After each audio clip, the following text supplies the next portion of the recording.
KSRTC bus തടഞ്ഞിട്ട് കേസിൽ അകപ്പെട്ട തിരുവനന്തപുരത്തെ മേയർ ആര്യ രാജേന്ദ്രന്റെ രാജി ആവശ്യപ്പെട്ട് BJP നഗരസഭാ കൗൺസിലർമാരുടെയും തിരുവനന്തപുരം ജില്ലാ കമ്മിറ്റിയുടെയും നേതൃത്വത്തിൽ നഗരസഭാ ഓഫീസിന് മുമ്പിൽ കൂട്ടധർണയും പ്രതിഷേധ സംഗമവും സംഘടിപ്പിച്ചു. BJP ജില്ലാ പ്രസിഡന്റ് അഡ്വക്കേറ്റ് VV രാജേഷ് ധർണ ഉദ്ഘാടനം ചെയ്തു. കൗൺസിലർ കരമന അജിത്ത് അധ്യക്ഷനായി. 21 വയസ്സിന്റെ പക്വതയുള്ള മേയറെ CPM നിയന്ത്രിക്കണമെന്നും പക്വതയുള്ള മേയറെ കണ്ടെത്തി നഗരസഭാ ഭരണം മുന്നോട്ട് കൊണ്ടുപോകാൻ തയ്യാറാകാത്ത പക്ഷം പ്രത്യക്ഷ സമരപരിപാടികൾക്ക് രൂപം നൽകുമെന്നും BJP നേതാക്കൾ ധർണയിൽ അറിയിച്ചു. ധർണയുടെ വിശദാംശങ്ങളിലേക്ക്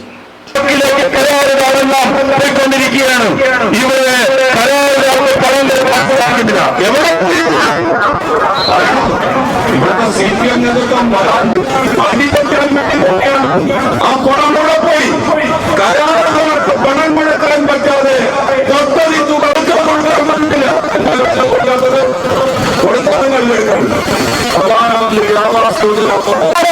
മറുപടി പറഞ്ഞ ആ നിമിഷം തന്നെ ഈ മേയറെ തിരുവനന്തപുരവും പ്രതിപക്ഷ BJP നേരിടുകയാണ്. അന്ന് തന്നെ മാർക്സിസ്റ്റ് പറഞ്ഞു. അതിനുശേഷം വന്ന ഈ ബസ് തടഞ്ഞ സംഭവം ഉൾപ്പെടെയുള്ള കാര്യങ്ങൾ ഞാൻ ചോദിച്ചത് ഈ നിയമനങ്ങൾക്ക് ചോദിച്ചുകൊണ്ട് മാർക്സിസ്റ്റ് പാർട്ടിയുടെ ജില്ലാ സെക്രട്ടറിക്ക് വേണ്ടി ഈ മേയർ കത്തെഴുതി. ആ കത്ത് ടൈപ്പ് ചെയ്ത് തിരുവനന്തപുരം കോട്ടയത്തെ കമ്പ്യൂട്ടറാണ്. ആ കമ്പ്യൂട്ടറിന്റെ ഹാർഡ് ഡിസ്ക് ഉൾപ്പെടെയുള്ളവ നടത്തിക്കൊണ്ട് പോയില്ലേ. ഇവരെ രക്ഷപ്പെടുത്താൻ വേണ്ടി കരം തട്ടിപ്പോ വീട്ടുകാരെ തട്ടിപ്പ് ആ വീട്ടുകാരുമായി ഈ മേയർക്കുള്ള പങ്കിൽ നിന്നും എത്താൻ വേണ്ടി ഇവിടത്തെ രേഖകളൊക്കെ തന്നെ നിങ്ങൾ കൊണ്ടുപോയില്ലേ. മാർക്സിസ്റ്റ് പാർട്ടി തിരുവനന്തപുരം കോർപ്പറേഷൻ കേന്ദ്രീകരിച്ചുകൊണ്ട് നടന്ന പട്ടികജാതി ഫണ്ട് തട്ടിപ്പ് ആ കേസിന്റെ അന്വേഷണം അത് അട്ടിമറിക്കുവാനും മൂടിവെക്കുവാനും വേണ്ടി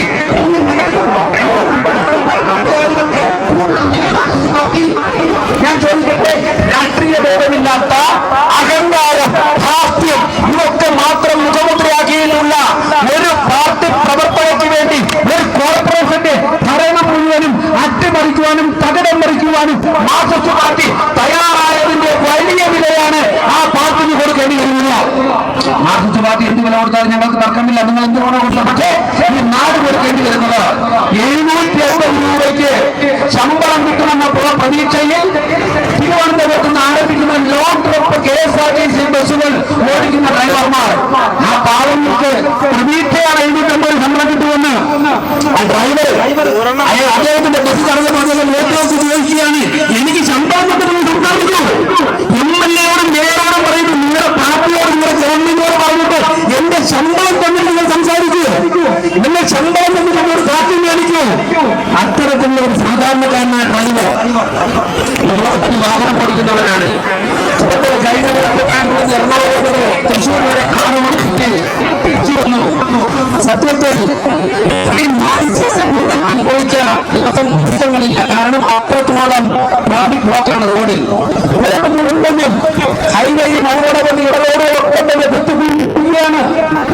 പണി നടക്കുന്നില്ല പലയിടത്തും. ഈ റോഡിലൂടെയാണ്, ഇത്രയും ട്രാഫിക് ബ്ലോക്കുള്ള റോഡിലൂടെയാണ് ചുരുങ്ങിയ സമയത്തിനുള്ളിൽ KSRTC ഡ്രൈവർമാർ ഈ പലപ്പോ സിഗ്നലും ബ്രേക്കൊന്നുമില്ല ഇതൊക്കെ ഓടിക്കെട്ടുന്നത്. അങ്ങനെ വ്യാപകമാനും വഴിക്കടവിലും തൃശ്ശൂരും ഒക്കെ തന്നെ ലോങ് ട്രിപ്പ് വാഹനം ഓടിക്കുന്ന ഡ്രൈവർ ഇത്രയും ജനങ്ങളുടെ ജീവന്റെ ഉത്തരവാദിത്വം ഏറ്റുകൊണ്ട് ഡ്രൈവർ തൃശ്ശൂരിൽ നിന്നോ അല്ലെങ്കിൽ പാലക്കാട് നിന്നോ അയാൾ തിരുവനന്തപുരത്തേക്കും അദ്ദേഹത്തിന്റെ സ്വകാര്യ കാർ കൊണ്ടിട്ട് പറയുകയാണ്, നിങ്ങളൊക്കെ തന്നെ ഇറങ്ങണം. ഞാൻ ചോദിച്ചോട്ടെ, ടിക്കറ്റ് എടുത്ത് യാത്ര ചെയ്തു വരുന്ന യാത്രക്കാരോട് പറയുന്നു, പാളയത്തോട്ട് കാറോട് തടുത്തിട്ട് പറയാം, ഞാൻ ഇവിടുത്തെ മേയറാണ്, ഞാൻ MLA ആണ്, നിങ്ങളൊക്കെ തന്നെ വാഹനത്തിൽ നിന്ന് ഇറങ്ങുന്നു. ഒന്ന് ആലോചിച്ച് നോക്ക്. രാത്രിയിൽ പാവപ്പെട്ട ആദ്യമായിട്ട് യാത്രയിൽ ദൂരയാത്ര ചെയ്യുന്ന സ്ത്രീകൾ ഉണ്ടായിരുന്നു, വൃദ്ധരുണ്ടായിരുന്നു, കൊച്ചു കുട്ടികളുണ്ടായിരുന്നു. കുട്ടികൾ ഞാൻ മനസ്സിലാക്കിയത് 1-2 പെൺകുട്ടികൾ. അവർ തൃശ്ശൂരിൽ നിന്ന് പഠനം കഴിഞ്ഞിട്ട് വരികയായിരുന്നു. അവിടെ നിന്ന് സുഹൃത്തുക്കൾ കയറ്റി അയച്ചു. ബസ് സ്റ്റാൻഡിൽ അച്ഛനും കാത്തിരിക്കുകയായിരുന്നു. 18-20 വയസ്സായ പെൺകുട്ടികൾ അവരെ നോക്കിയിട്ട് ഇവിടെ എല്ലാവരും ഇറങ്ങണം.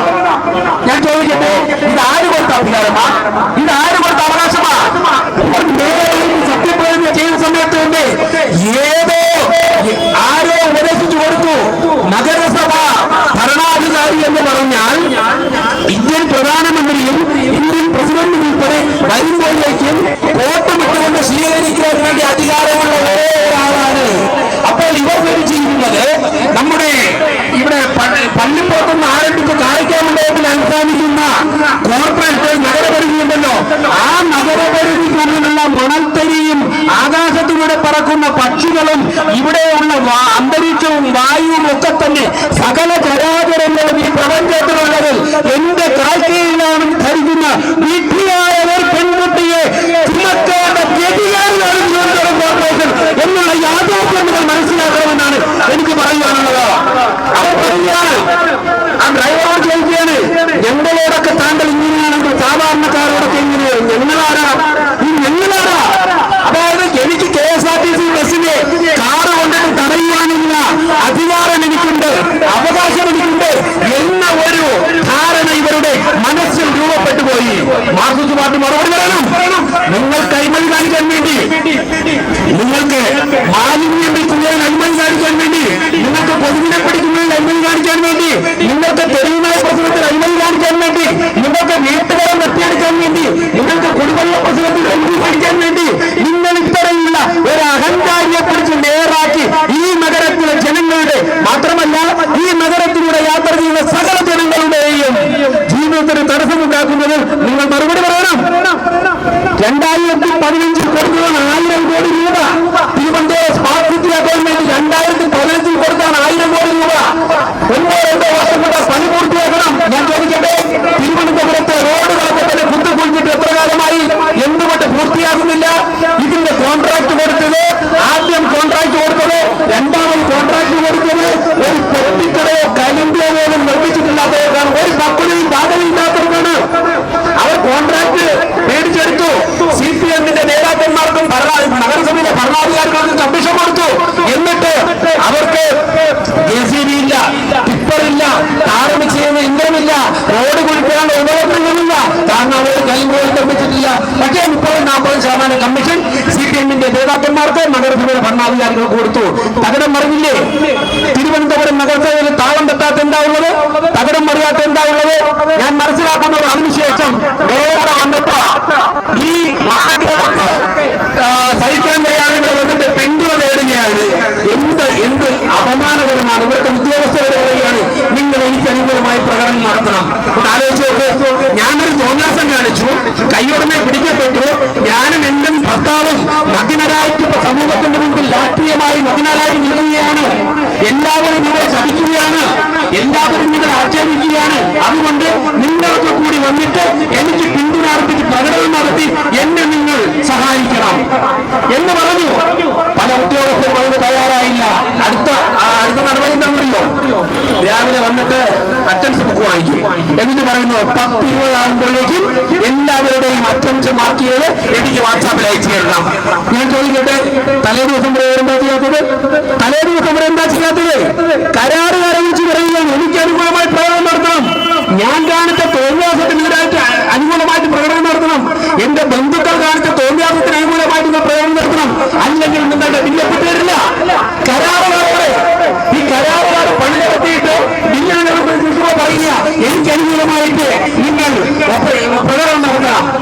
ഞാൻ ചോദിക്കട്ടെ, ഇവിടെ ഇരിക്കുന്ന BJP-യുടെ വിജയിച്ചെന്ന കൗൺസിലർമാർ പറഞ്ഞുണ്ടോ?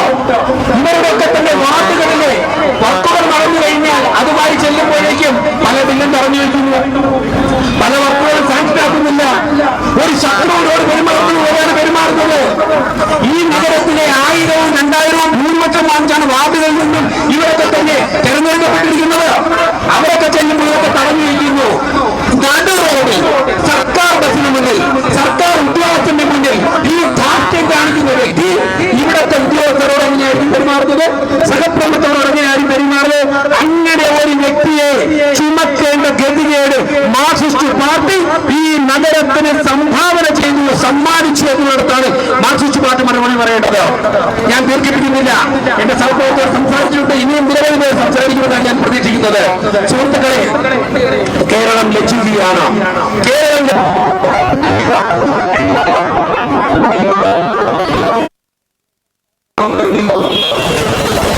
കേന്ദ്ര സർക്കാർ പണം തരുന്നില്ലെന്ന് അതാണോ വസ്തുത? ഞാൻ ചോദിക്കട്ടെ, ഈ തലസ്ഥാന നഗരസഭയല്ലാതെ കേരളത്തിലെ ഏതെങ്കിലും ഒരു നഗരസഭ കേന്ദ്ര സർക്കാർ പണം തരുന്നില്ല എന്ന് പറയുന്നുണ്ടോ? ഉണ്ടോ? പണം തരുന്നില്ല എന്ന് പറയുന്നുണ്ടോ? സുഹൃത്തുക്കളെ, വീട് മെയിന്റനൻസിന് പണം കൊടുക്കാൻ പറ്റുന്നില്ല, വീട് വയ്ക്കുന്നവർക്ക് പണം കൊടുക്കാൻ സാധിക്കുന്നില്ല, മേൽക്കൂര നിർമ്മാണത്തിന് എടുത്ത് കൊടുക്കാൻ സാധിക്കുന്നില്ല,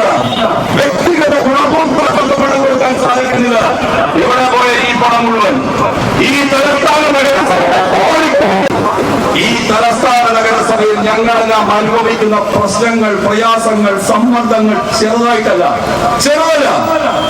BJPയുടെ കൗൺസിലർമാർ എണീക്കുമ്പോൾ തന്നെ ആ കൗൺസിലർമാർ പറയുന്ന കാര്യങ്ങൾ കേൾക്കുവാനോ ആ കൗൺസിലർമാർ പറയുന്ന കാര്യങ്ങൾക്ക് പരിഹാരമുണ്ടാക്കുവാനോ പറ്റാത്ത ധാർഷ്ട്യം നിറഞ്ഞ ഒരു ഭരണസമിതിയാണ് ഈ തലസ്ഥാന നഗരസഭ ഭരിക്കുന്നത്. ഇവിടെ ഒരു പ്രതിപക്ഷമുണ്ട്. എന്താ മറ്റൊരു പ്രതിപക്ഷത്തിന്റെ റോള്? കോൺഗ്രസ് എന്ന് പറയുന്നൊരു പ്രസ്ഥാനമുണ്ട്. ഏതാണ്ട് അവരോട് ചേർന്ന് നിന്നാണ് പ്രവർത്തിക്കുന്നത്. രണ്ടുപേരും രണ്ട് ശരീരമാണെങ്കിലും ഒരുമിച്ച് ചേർന്നാണ് പ്രവർത്തിക്കുന്നത്. ഇടതുപക്ഷം കാണിക്കുന്ന എല്ലാ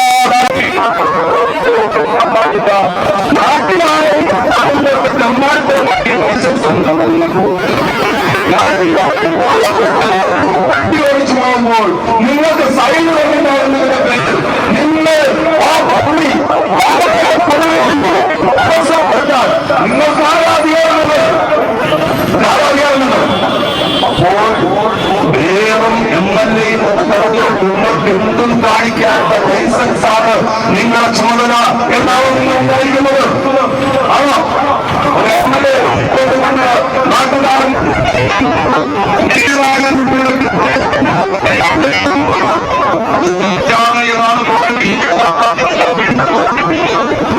അത് വംശവർദ്ധനവ് കുറയ്ക്കുവാൻ കോടിക്കണക്കിന് രൂപ.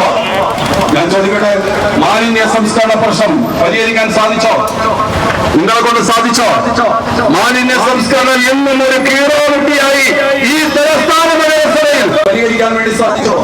തലസ്ഥാന നഗരത്തിലെ റോഡുകളുടെ അറ്റകുറ്റപ്പണി പൂർത്തീകരിക്കാൻ നിങ്ങളെ കൊണ്ട് സാധിച്ചോ? നിങ്ങൾക്കറിയാമോ, കരാറുകാർക്ക് പണം കൊടുക്കാനില്ല. ഞാൻ ചോദിക്കട്ടെ, ഇവിടെ ഇരിക്കുന്ന കൗൺസിലർമാരടക്കം ഞങ്ങൾ ഇവിടുത്തെ ഭരണസമിതിയോട് ചോദിക്കുന്നു, എന്റെയും നിങ്ങളുടെയും വാർഡിൽ കഴിഞ്ഞ പ്രാവശ്യം 80 ലക്ഷം രൂപ പദ്ധതി തുകയായി തന്നിരുന്നു. അതുകൊണ്ടാണല്ലോ നമ്മുടെ വാർഡുകളിലെല്ലാം പണിയെടുത്തത്.